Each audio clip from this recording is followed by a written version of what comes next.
We are going to move into our next technology futurist. And again, these are folks who are pushing the boundaries in research and practice. And this next technology futurist I'm really excited to see, because you're going to get some demos here. You're going to be able to see things actually in real life happening. So Susanne James, a close colleague, has been doing some amazing work at her university, looking at virtual environments. And Susanne is an associate professor in the Department of Teaching and Learning at Southern Illinois University, Edwardsville. And she's been a professional in special education for many, many years and has done things in co-teaching, has done things in inclusive settings, but really with this new lab has been able to push boundaries in terms of virtual environments and virtual simulations, not only in education, but in health, as well as in service provision and health. We have education, as well as some of the training that you're seeing with young educators. So this is a new area that we've seen simulation. It's one that we have been looking at in terms of new technologies to apply and how it's applied across the domains of living. So with that, I'm going to introduce Dr. Susanne James.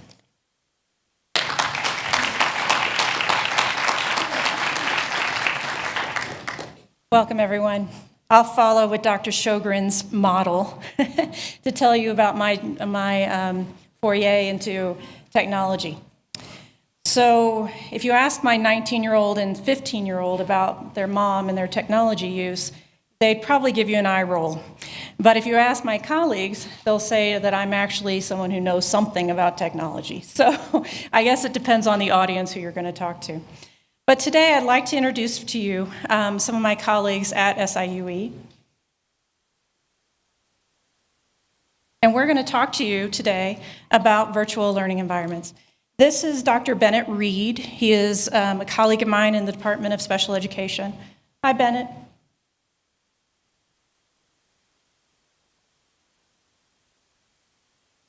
Bennett will join us shortly. So let's first of all talk about technology. And yes, Murphy's Law, it does have an opportunity to expand upon your willingness to show that you can provide me some empathy here today. So the idea about virtual learning environments is that they provide a potential for engaging individuals with cognitive disabilities to practice real life scenarios that are approximates of the community settings. Hi, Dr. Reed, are you here? Nope, he's still playing shy. So let's also talk about that this is a place that students can really practice complex interpersonal and communication skills. And it's in a way that provides a safe environment for them. We take away the high stress that can be encountered when we go out to the community, and we provide a place where a mastery of skills can happen in a reliable, authentic performance assessment. Really, a simulation is a place or a person or a device where you can take authentic problems and construct a natural circumstance for them to employ those situations that you're trying to increase within our students with cognitive disabilities. How's it going back there, Drew? No audio is what we're having an issue with. Shut down and start back up. Or unplug it, as my IT guy would like to say. So let me just say that virtual learning environments, much like the one that was on the screen, is an approximation of what it looks like and sounds like in real life settings. It is not an actual setting. When we did early research in using virtual learning environments, we found that when we got the environments too real, it began to cause this anxiety effect for individuals because they were in this immersive environment. And so we took it down to a more cartoonish looking appearance. As you saw, Dr. Reed does have beautiful skin, doesn't he? And the idea behind that is that we wanted to have an immersive environment that after about 9 seconds, the suspension of disbelief goes away. You forget that you're in this virtual learning environment that might appear a little cartoonish. We provide targeted skills through the development of scenarios, and we're going to talk about scenarios here in a little bit. But as the teacher, the parent, the caregiver for their individuals with cognitive disabilities, they have a hand in developing scenarios that really meet the personalized needs of the student with cognitive disabilities. It also really works on those discrete skills that we hope to espouse in our students, such as empathy, questioning, advocacy, by providing them the opportunity to practice. The best part, as Dr. Reed will hopefully tell us at any moment, is that by doing this in a virtual environment, you can provide iterative practice, or that promotes feedback and self-esteem, because the individual is allowed to practice, stop a session at any point, and get that coaching and feedback that they need without having to worry about how others perceive them as they're receiving that coaching. Dr. Reed, are you ready to talk yet, or are you still just going to play shy? Oh, no, I'm here. Oh, Hello. thank God. Every time I do one of these, I just think, please. So, Dr. Reed, we were just talking about how virtual learning environments are really conducive for helping students with cognitive disabilities because it provides that iterative practice. And it also provides a safe, comfortable place where numerous breaks for reinforcement and reflection can happen. We have found that when we are working specifically with children who are practicing communication skills, that they're able to rehearse social scenarios in a way that isn't artificial. At any time, Dr. Reed can stop and pause a session, and he can hear the interaction between the coach and the participant, the child, and use that as he works to improve upon the scenario and enhance the skills of the student. Also, it has the idea of regrouping and discussing better options and then restarting the session, much like we restarted today. So the application of virtual environments can be seen for any possibility that you could imagine. We've worked on functional and social skills. We've worked on social competence, emotional recognition and regulation, and those executive functioning skills that are so inherent for learners in the schools and in the classroom. Dr. Reed, why don't you tell them about the differences between physical reality versus virtual reality? Absolutely. So physical reality, by using the same setting and technology that we use in the actual classroom, several tasks can be taught and practiced, mimicking different skills needed. Virtual learning environment, also known as augmented reality, AR, is a live, direct, or or indirect view of a physical, real-world environment whose elements are augmented by computer-generated sensory input such as sound, video, graphics, or GPS data. It is related to a more general concept called mediated reality, in which a view of reality is modified, possibly even diminished rather than augmented by a computer. As a result, the technology functions by enhancing one's current perception of reality. By contrast, virtual reality replaces the real world with a simulated one. Augmentation is conventionally in real time and in semantic context with the environmental elements. Virtual reality, VR, is a technology that allows you to enter and interact with a world that is generated by a computer. Special graphics, video images, stereo sound make this pretend world seem real. Many of you have no doubt seen the VR goggles that have become popular in recent years. That technology seeks to control the stimuli of as many senses as possible to usurp the user's actual reality with a manufactured one. Conversely, AR uses selective environmental and social details, much like a theatrical production, to assist participants in suspending their disbelief and engage in the scenario with greater depth and feeling. So why would I choose to use virtual learning environments or augmented learning environments instead of actual community settings? The best way to explain this to you is that when you use an augmented reality situation, you have control over what is happening.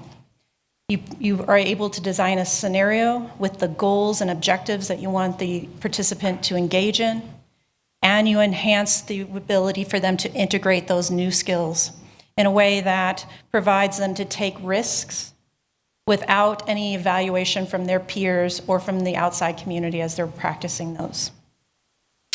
Also, you can practice the myriad of decisions that a student with a cognitive disability might be able to choose to do when encountered with a situation, and provide authentic workplace environments so that they can practice their skills, so that they can bridge that social communication skills that they need in that workplace setting. It also provides an easy-to-capture analytics that can inform future plans. Many of the times when I'm doing sessions with students, now primarily I work with teacher candidates, so I'm the person helping you prepare for those early special education teachers. And we're practicing by videotaping the sessions and having an after-action review, much like the military does, with the participants as we go through and debrief. I take assessment data throughout the sessions while I'm viewing them, and I interject and I coach the students as they are practicing whatever teaching skill I'm asking them to participate in. The videos also can be uploaded into various other engines. We personally use GoReact at Southern Illinois University, where it can tag information or tag specific measurements that we're trying to take, and then it's downloaded very easily into an Excel document, which I like. So as you can see, when you have the ability to use a virtual learning environments, you are better able to manipulate what is happening, how it's going to happen, and the environment that provides an opportunity for learning that might be diminished if a more stressful situation was happening. I work with teachers, as I said, and many times when I go in and I watch them teach in their classrooms during their practicums, I'm sitting in the back of the room just holding my tongue as much as I possibly can because I'd like to interject a statement or a reinforcer or try to encourage the student teacher into maybe choosing a different pathway when they're embracing our students with disabilities. And what I'm finding is that that delayed feedback does not make an impact on their long-term performance. With the research we've been doing at Southern Illinois University, we're finding that when we can stop sessions, provide immediate feedback, debriefing, and then after-action review, the candidate is better able to increase their skill sets and then apply that within the actual classroom settings. Specifically to children with cognitive disabilities, most of the research around virtual learning environments has been more investigated around students with autism because of the propensity for students with autism to enjoy the more technology-based applications.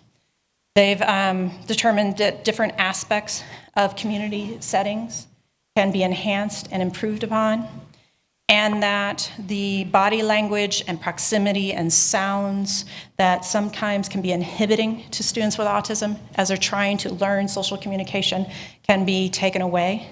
And you can really, truly focus in on those key skills that you're trying to achieve within the simulated environment. Dr. Reed, why don't you tell them about some of the environments that we have? Absolutely. So within the technology that we use, there's several environments, and it's actually fairly nimble, so that you can create or provide a number of scenarios or possibilities within that construct. So, for example, there's a classroom able to simulate several students at once to work with peer relations. Within this construct, it can focus the classroom to have only one or two students with cognitive disabilities to work on specific communication and social skills. There is a teacher's office. There, one can work on advocacy and communication skills to enhance their interactions with teachers in the school. A doctor's office to work with students with cognitive disabilities to discuss personal and health-related issues. And there is even a customer service construct where one can work with students with cognitive disabilities to work to order food or ask for other service needs. So this is all done by having real-life avatars that a student with cognitive disability might be able to choose from. So I've chosen for you today Dr. Bennett Reed as the avatar that will most be enhanced your experience of being in a virtual learning environment. But there is a host of avatars that have been developed through the University of Central Florida and through Immersion Technologies in San Francisco that are approximation of middle school children, elementary students. They have started working on individuals with disabilities. We do have an avatar that approximates a child with high functioning autism, a student with a cognitive disability, and a student who is English language learner. And in the development of those avatars, there was an ethnographic study that was constructed, and individuals within the University of Central Florida's program for individuals with cognitive disabilities to come to college, those individuals helped develop the avatars. So there was a grounding of the avatars in real life with our due diligence of understanding that for virtual learning environments to happen, that they needed to have avatars that really had human nuances, voice, vocabulary, and gestures, that if you've ever been familiar with SimLife or other artificial intelligence, that when they're software generated, you cannot have that. I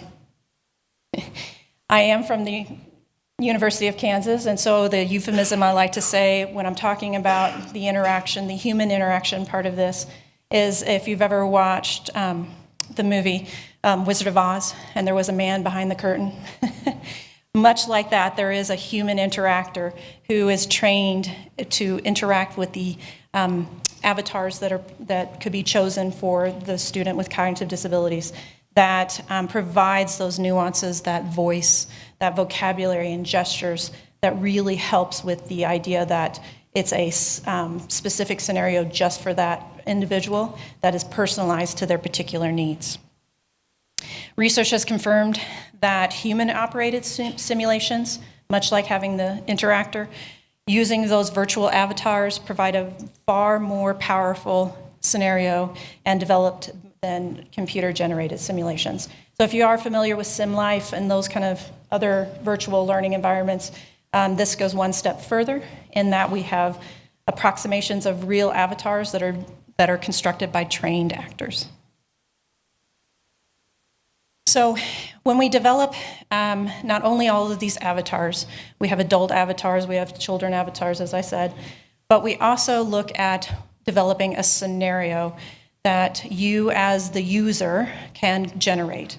And Dr. Reed, will you tell them about those scenarios? Absolutely. So scenarios are consistent and coherent descriptions of alternative hypothetical futures that reflect different perspectives on past, present, and future developments, reinforcing logic that makes the scenario plausible. Scenarios can focus on exploratory, decision-oriented, intuitive, or analytical decisions. Scenarios allow for alternative hypothetical futures or outcomes that reflect different perspectives and can serve as a basis for action. Let me tell you about some of the work that was done at University of Central Florida. As I said, they had an individual who's with cognitive disabilities coming to college as a freshman. And his parent, and CJ was his name, was able to be a part of the research behind using virtual simulations. So CJ came And he was having a lot of difficulty in college with interacting with other peers his age. It became a very isolating experience for him. And so through the work of using a particular avatar, he actually really became enthusiastic and motivated to talking to one particular avatar that we had. He was able to start having some interaction and learning appropriate social skills, especially in a college setting. That avatar then became his friend. He requested that individual and started sharing things that his mother had never experienced CJ ever sharing with anyone before in the past. And so she was just amazed, first of all, because not only was she sending CJ away to college, and she was full of trepidation about doing that, and wondering how is he going to negotiate. If you've never been to University of Central Florida, it's a massive campus. And she was very concerned. And so seeing how CJ was instrumental in developing the avatar, how he interacted with another avatar that was being developed, and what he was able to share was much more communication skills than she had seen from him in all of his years leading up to that point. So when you develop scenarios, much like what they did with CJ to help him with his social communication in the college setting, it really requires first-person involvement that forces their participation. Many of the avatars will have probing questions. They will ask about you and what you're wearing, what you're eating. If you happen to be eating during the session, they'll be asking what you did last night. It'll be real time talking about whatever happened when the Chiefs beat the Colorado. Sorry, I won't say that again. Oops. In football last week. Everybody knows it happened. Yeah, I know. Sorry, Ben. So those kind of real life first-person involvements requires and forces that participation.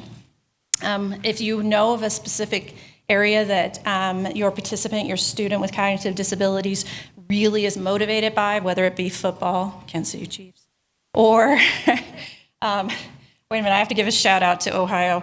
Budweiser is not the cheapest beer. I am from St. Louis, and so I'm gonna say a little something about St. Louis beer. So the idea behind it is that those first-person involvements really hook that individual to participate. So if you're working with students with cognitive disabilities and you found that it's hard for them to initiate those conversations or to maintain conversations, you can design a good scenario so that it does require their first-person involvement by telling us what motivates, what are their interests, and maybe what's happening with them at that particular situation. A good scenario has individuals with cognitive disabilities learn by doing. So the idea of coaching is involved, but it's not a place for them to learn the skill. The avatars are not going to model the appropriate behavior and expect a response system back. It's going to be more of an interaction where they learn and understand. And behavior change is facilitated because the individual is interacting within the environment. It also provides consequences to decisions. So for instance, when I design scenarios, if I have my student teachers lecture too long or speak too long to a large group of individuals who've been sitting way too long, they will have behavioral appearance. They will become distracted, they will yawn, they will interact in a way that shows that they're not interested also in what's happening. And so I embed that purposely in my scenarios. If I know that there could be a practical situation where they're not asking enough questions or they're not answering in a way that makes the students understand, I can purposely change the behavior levels within the students or the avatars so that they will behave in a way that is inappropriate or is not appropriate to the setting. Good scenarios are also designed with situational features to provoke those targeted knowledge and skills beyond the learner's capabilities. So in other words, they're individualized. I have a running order where I describe each participant and I set a behavioral level that I want. I personalize that so that each interaction, each participant has a new experience within the situation. And that is what's one of the best parts of virtual learning environments, is that we tend to use what we call an education of fishbowl, where everybody watches and observes. And so if I had a student with a cognitive disability who might not necessarily be ready to practice a skill, he will be more than welcome to interact by being a part of the scenario and observing, and then being instrumental in that after-action review and debrief with the participant who actually did get to participate in the scenario. Bennett, why don't you also talk about the questions that you usually ask when you're helping individuals prepare scenarios? Yeah, and just for a moment, I'd like to expand just a second on sort of the benefit, particularly when working with teachers in the classroom. With this type of environment that reacts in real time to the behavior of the teacher, in the event that you are dealing with a teacher that is, say, technically checking all of the boxes for responses, but is maybe being terse or glib, disingenuous or disengaged, the avatars and the interactor can respond to that in real time, and that can provide substantive improvement for the teacher. And it's something that you can't get from a computer-generated simulation. That being said, when you're creating a scenario, you want to have, beyond that nimble reaction that the actor can provide, you want that very, very, very pinned down structure. So within that, you are wanting to ask, what are the benefits of participating in the scenario simulation? What are the key elements required to structure the scenario? What discrete skills or interpersonal skills are you trying to develop? And what is the priority learning specific to the student's needs?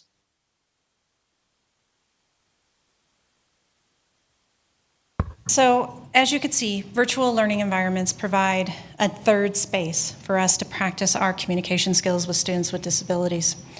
It provides a motivating and invigorating way for them to practice, and it provides us as professionals and caregivers and facilitators of knowledge to be able to coach and provide that immediate feedback that has a long-term effect on those social communication skills for students with disabilities. Everything worked. So, Dr. Reed, I'm almost finished and we're almost out of time. Is there any last comments you'd like to make? Not particularly. I just thank everybody for listening and, of course, putting up with me staring blankly for a moment there at the beginning. That's all right. I appreciate your time and efforts today, and I appreciate your input. Thank you. Thank you. Is there any questions? I have about 5 minutes. Is there any questions?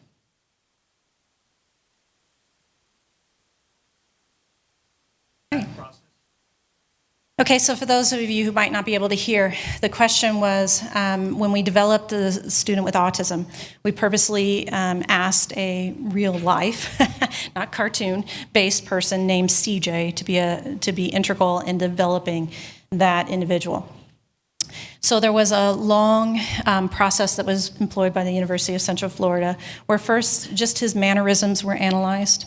We looked at his gestures he made, what vocabulary he used, those kind of things. We interacted with University of Central Florida, interacted with him and talked with him and his mother, specifically about his likes, his motivations, what his view of the world was. And then they use that to approximate his persona, as you could say, with a group of individuals who were actors.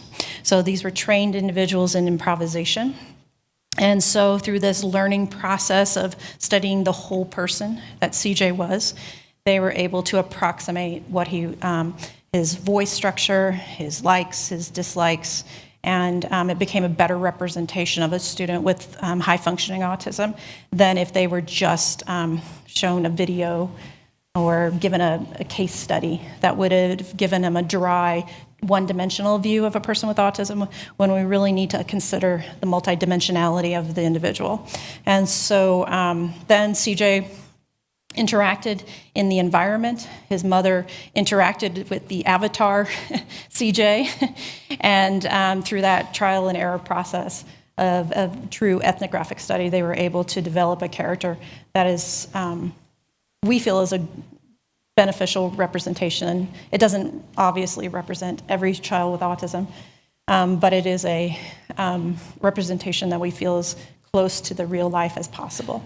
CJ has now been approximated as a early childhood student based on the recollections and the blog his mother had of him when he was at that age. And so that is in the research phases right now at the University of Central Florida, and I am part of a large state grant where we're using that early childhood classroom in our Head Start systems in Chicago to work with teachers to improve their skills based on the class evaluation system. And so we're using CJ, the young 3-year-old CJ, 4-year-old CJ, and what his mother's approximation of him was in that setting. So it's not been released yet, that early childhood version, because we're still in the research phases. But this large grant that we're doing in the state of Illinois through Head Start has been provided some really great feedback. Any other questions? I have about 2 minutes. Yes, ma'am.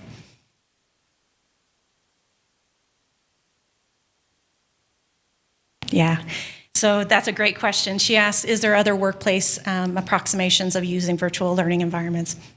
And yes, very much so. Currently at where do I teach? Southern Illinois University of Edwardsville. We're working with our ed leadership team to do teacher evaluations and how to work with a teacher who might be struggling. So that then that could be approximated based on whatever your needs are. We also are using it with our nursing faculty to help individuals deal with some very difficult situations that real life simulations pretended to not really get to the drill down to the key areas. The nursing faculty are using it to work with individuals who are considering suicide.